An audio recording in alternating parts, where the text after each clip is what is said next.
Bienvenidos a Cruce Palabras por Telesur. Soy Luis Hernández Navarro y para conversar sobre la situación de las mujeres migrantes hispanas en Estados Unidos está hoy con nosotros María Guadalupe Fraire Camacho, dirigente de la Coalición Mexicana en Florida. Guadalupe, muchas gracias por estar en este Cruce de Palabras. Gracias a ti, Luis, gracias por la invitación. Tú eres migrante mexicana viviendo en Florida. Así es. Yo emigré al estado de la Florida hace poco más de 13 años y bueno, como la mayoría de los migrantes, tuve que reinventarme en un ambiente de una gran hostilidad para todos los migrantes y ha sido un proceso difícil y eso es lo que me llevó a involucrarme precisamente en este tema. ¿Inmigraste con papeles, sin papeles? Migré con papeles y con el tiempo me di cuenta que la cultura en general en Estados Unidos no le importa si migras con papeles o sin papeles. De todas formas eres un advenedizo y de todas formas eres sometido a ciertas prácticas que afectan a la población migrante en general. ¿Ya no veías perspectivas en México o fue otro tipo de motivación lo que te llevó Sí, fueron a Estados circunstancias de carácter personal. Fui a formar una familia con un cubano, por cierto, y allá, bueno, me encontré con la realidad de que había que dejar la vida en todos los sentidos de este lado de la frontera. Guadalupe, cuando se habla de migrantes generalmente se piensa en hombres. Tú representas una coalición de mujeres. Sí. ¿Cómo viven las mujeres migrantes? Bueno, primero que nada, igual que se expresa en la población mundial y en la población mexicana y latinoamericana, somos la mitad. También somos la mitad de los La de mitad los del migrantes. cielo. La mitad del cielo y la mitad de las mujeres migrantes. La demografía de la migración cambió sustancialmente en los últimos 10, 12 años y las mujeres migran en igual proporción que los varones. Entonces, y nos enfrentamos, eso sí, a circunstancias más severas. No es lo mismo migrar siendo hombre que migrar siendo mujer. ¿Es más adverso para las mujeres? Es mucho más adverso empezando por el trayecto. Empezando por la decisión, porque te enfrentas a la decisión si dejas a tus hijos o te los llevas. Claro. Te enfrentas a un trayecto mortal, porque no hay un trayecto seguro para emigrar. Y a lo largo de ese trayecto vas sufriendo una serie de abusos. Entonces, las diferencias de género son mucho más marcadas en el tema migratorio también. Y la posibilidad de encontrar trabajo, hacer una vida del otro lado, ¿es también más difícil para las mujeres? Es también más difícil porque seguimos teniendo la triple vulnerabilidad. ¿Qué sería? Mujeres pobres y no documentadas. Entonces se convierte en esa triple vulnerabilidad, se potencia de aquel lado de la frontera. Y es más difícil combinar todos los aspectos y además generalmente sin una red de apoyo familiar que sí teníamos aquí o en los países de origen o en los estados de origen. Tú tenías en México, en Coahuila, toda una trayectoria profesional en la administración pública, Sí. Habilidades personales, en la oratoria, todo eso.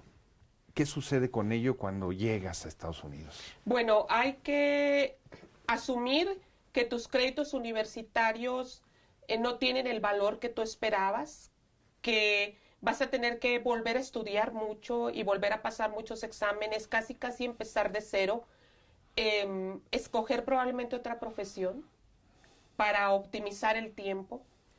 Y bueno, yo lo hice con un gran esfuerzo, trabajando y estudiando, sigo estudiando, pero mis grados académicos se quedaron acá, excepto que lo que no se puede quedar y a lo que no puedes renunciar es al conocimiento y a la vocación. Tarde o temprano emerge nuevamente a la superficie esa vocación y es lo que a mí me sucedió. Tú tuviste que reinventarte. Absolutamente. Ahora soy maestra de educación especial. trabajo como maestra, ese es mi modo de vida. Y eso me ha permitido también ocuparme en las cosas que amo, que me gustan y que me comprometen.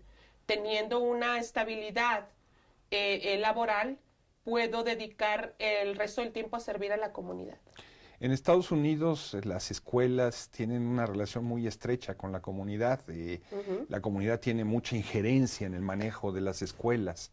¿Eso te permite a ti tener un puente con la comunidad? ¿Es desde la escuela o esa parte de la escuela que tienes? No, esa parte de la escuela, nosotras, las personas que formamos parte, las mujeres que formamos parte de la Coalición Mexicana en Florida, trabajábamos ya con la comunidad, algunas desde otras organizaciones, otras desde iglesias, otras como yo éramos activistas de manera independiente, todas luchando casi por las mismas causas, pero alterno a nuestro modo de vida. Es la vocación, la misión que se revela. Finalmente nos encontramos y nos constituimos legalmente y todas tenemos la intención, primero, de que se dignifique el trato a todos los migrantes en general y en particular a las mujeres migrantes. El tema de la violencia de género está muy fuerte y con violencia me refiero no solo a violencia doméstica, me refiero a la trata de personas, a la violencia laboral, a la explotación laboral, al acoso. Todo eso en el país de las libertades. Todo eso en el país. La libertad es un concepto, es un ideal y yo creo que debemos asumirlo en ese sentido. Personalmente soy pragmática, soy una mujer pragmática. Lo ideal ahí está, nos inspira y nos motiva, pero la realidad es otra y debemos dar soluciones pragmáticas a problemas reales. Guadalupe, muchas de las gentes que emigran tienen en su imaginario el sueño americano, la posibilidad de enriquecerse con facilidad, de tener una vida tranquila, segura. ¿Qué tan real es en tu experiencia la posibilidad de vivir ese sueño americano? En términos de democracia me gusta, en términos de ciertas libertades me gusta, pero en términos de superación económica la jornada es larga y los obstáculos son inmensos, profundos.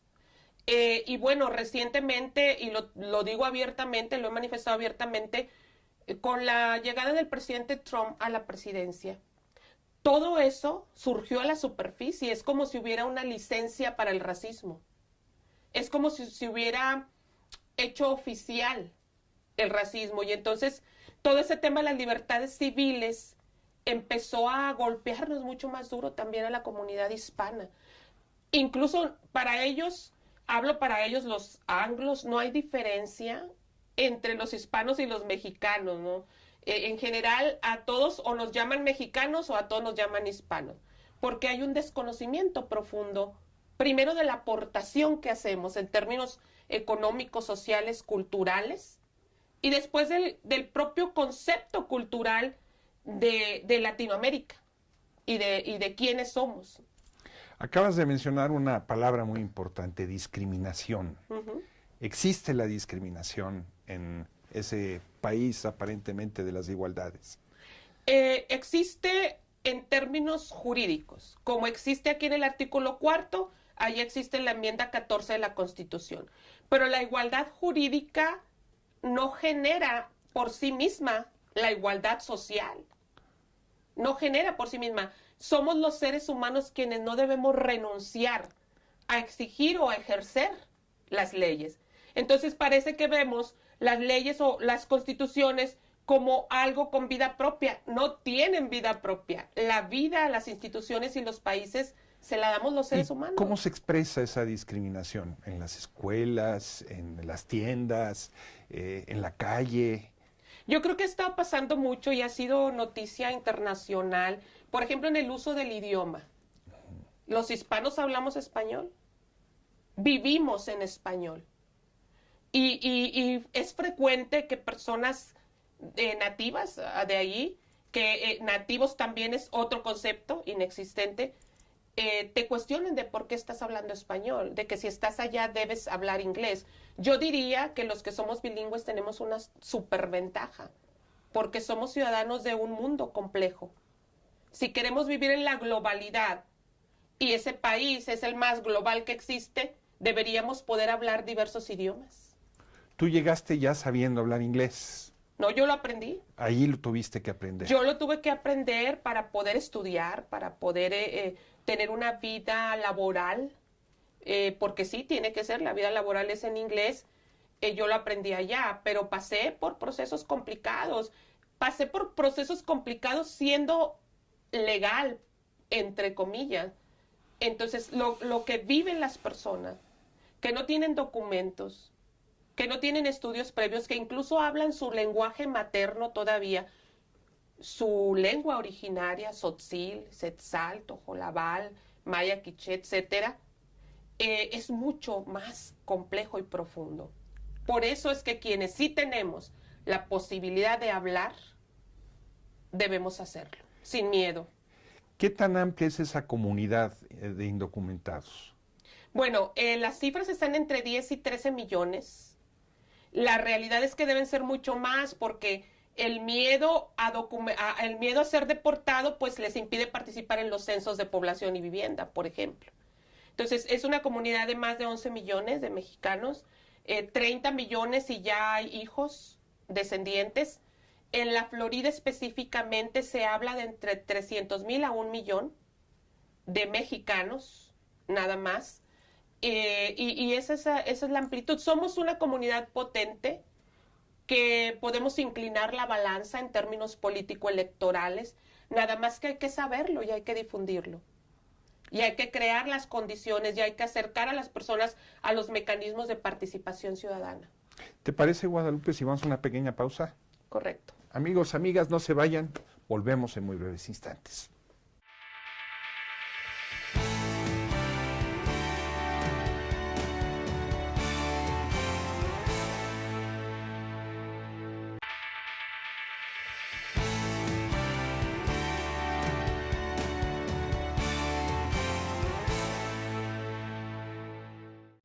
Estamos ya de vuelta en este cruce de palabras, conversando sobre la situación de las mujeres migrantes latinoamericanas en Estados Unidos con María Guadalupe Freire Camacho, dirigente de la Coalición Mexicana en Florida, y por supuesto migrante también ya desde hace 3 años, nos decías. Sí, así es.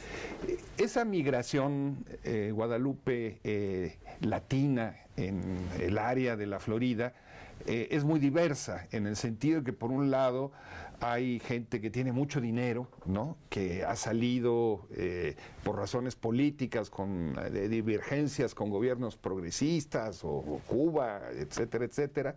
Y por otro lado tienes a los jornaleros agrícolas que están allí en los campos levantando las cosechas. ¿Cómo construir una coalición con sectores sociales tan diversos? Sí, somos una comunidad muy diversa, los hispanos, específicamente en la Florida, totalmente diversos.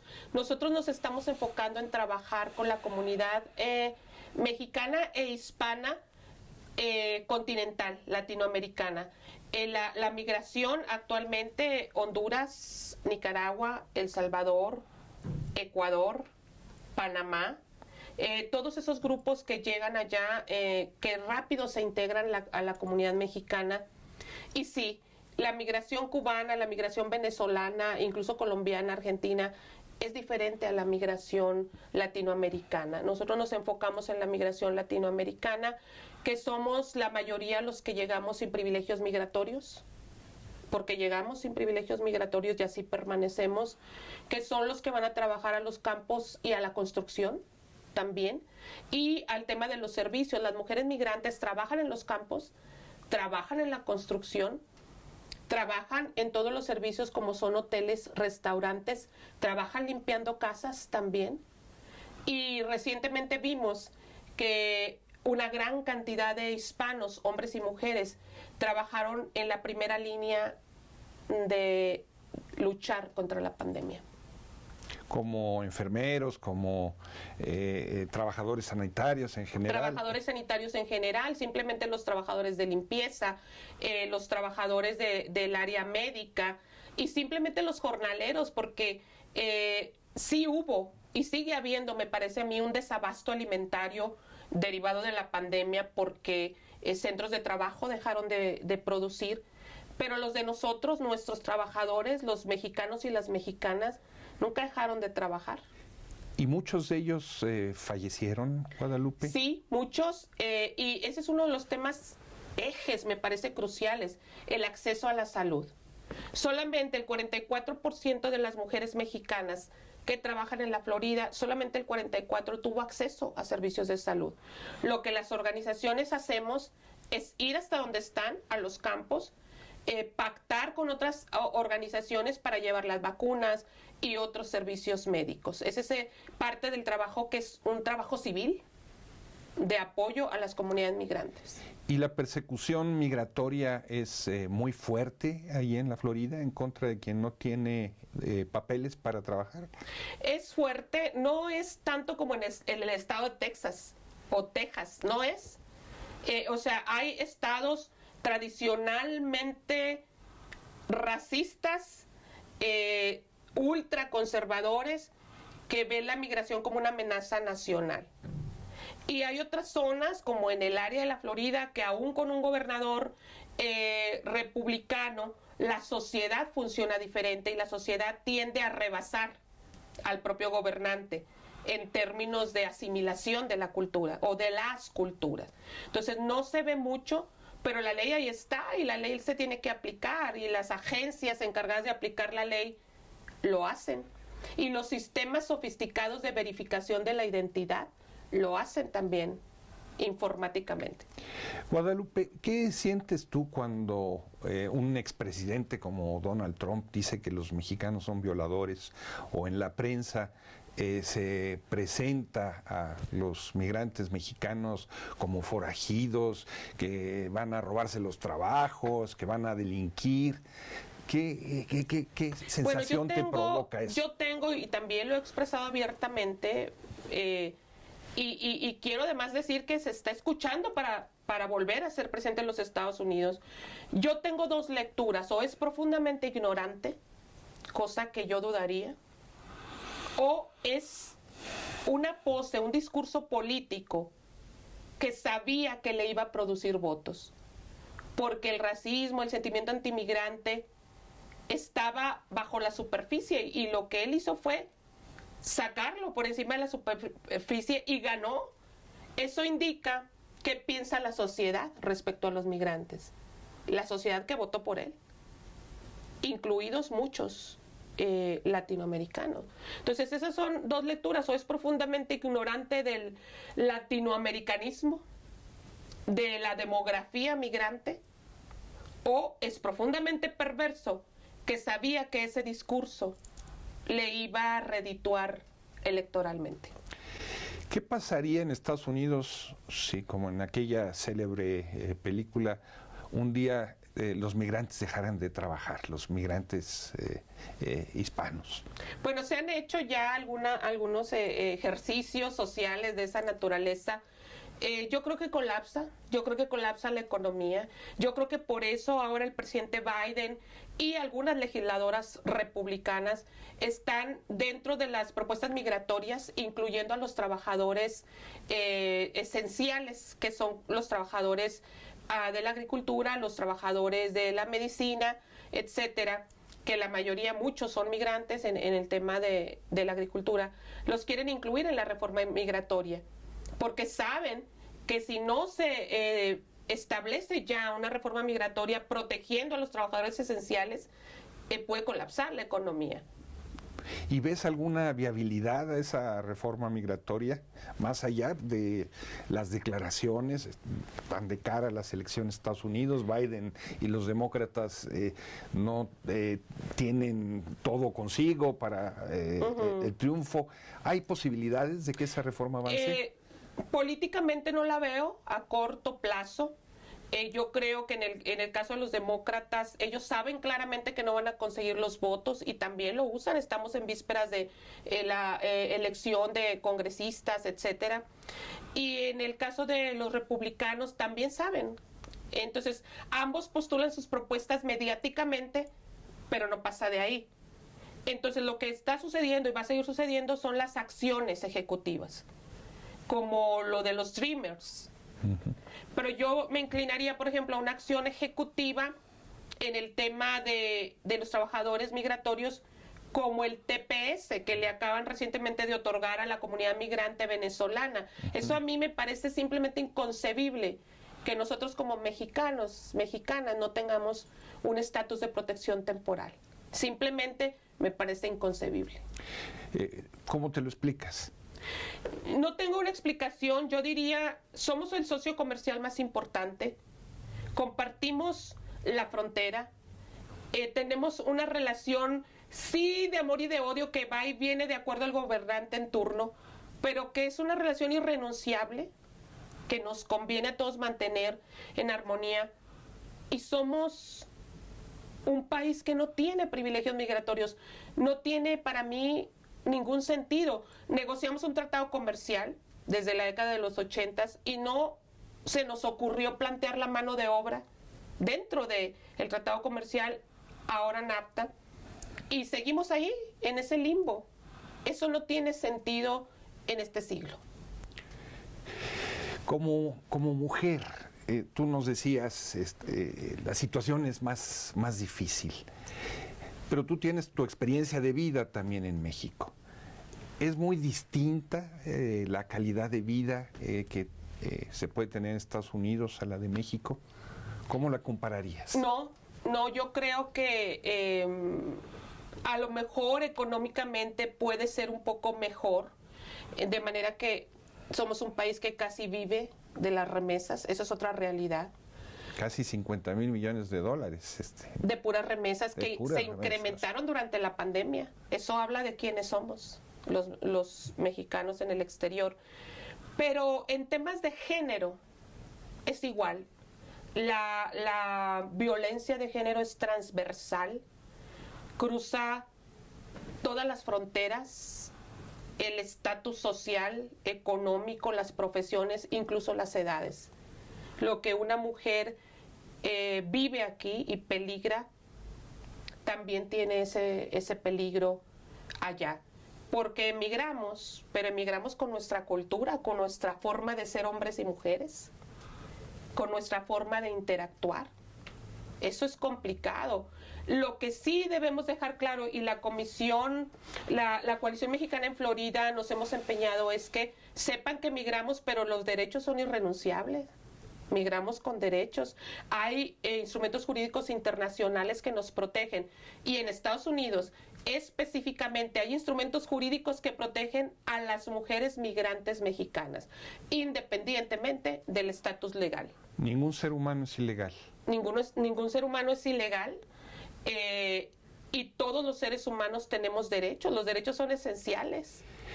¿Cómo está la situación del registro para poder votar en Estados Unidos? Porque generalmente se habla de que la población de origen hispánico está poco empadronada para poder ejercer el derecho al voto. ¿Eso se ha modificado? Sí, hay unas campañas bastante agresivas en ese sentido para captar el voto hispano, específicamente y más intensamente del lado demócrata, porque las causas de América Latina siempre han estado más cercanas a las causas del Partido Demócrata en términos de la ideología progresista y de las libertades civiles, etcétera. Sí creo que vamos a inclinar la balanza, sí creo que estamos en posibilidades de hacerlo. Y hay organizaciones específicamente para empadronar a los hispanos, organizaciones como la nuestra, como la COMEF, formada por hispanos para involucrar más a la sociedad hispana. ¿Y su relación con el mundo de los consulados, las embajadas, la diplomacia mexicana en Estados Unidos es fluida o cómo la caracterizarías tú? Sí, yo creo que en el tema de las y los mexicanos es fluida, porque también emigramos con nuestra forma de ser mexicanos. La calidez y la forma de atender. Claro, siempre vamos a expresar nuestra opinión abiertamente cuando sea necesario, pero simplemente nosotros como coalición estamos en vísperas de firmar o de suscribir un convenio con algunos consulados para ser la ventanilla de atención integral a la mujer dentro de los consulados, que depende del cónsul de protección. Hay otras ventanillas que no dependen del cónsul de protección, esta sí depende porque es un tema de derechos humanos. Y por ejemplo, las mujeres, parte de nuestro trabajo es orientarlas sobre la visa U o la visa que le dicen la visa BAGUA, que son específicamente para mujeres. No solamente violencia doméstica, sino de si tu hijo te maltrata o hija, o si tus padres te maltratan. Puedes tener una visa que te permite enfrentar el proceso legal allá. Ese es el trabajo de nosotros y lo hacemos en estrecha colaboración con el Servicio Exterior Mexicano. ¿Son ustedes un poder? Sí, lo somos. Como en todos los colectivos, la colectividad es el poder. El poder reside en el pueblo. Todas las constituciones de América Latina y las constituciones origen o madre europeas dicen eso. La democracia es el poder del pueblo. El caso es que nosotros lo sepamos. El caso es que nosotros lo ejerzamos y que ayudemos a la comunidad a entender el inmenso poder que representamos, particularmente la comunidad mexicana, hispana, latinoamericana en Estados Unidos. Muchísimas gracias por estar con nosotros en este cruce de palabras, Guadalupe. Un placer, Luis. Amigos, amigas, muchísimas gracias por su amable compañía. Ya saben, los esperamos la semana que viene aquí por Cruce de Palabras por Telesur. Hasta la próxima.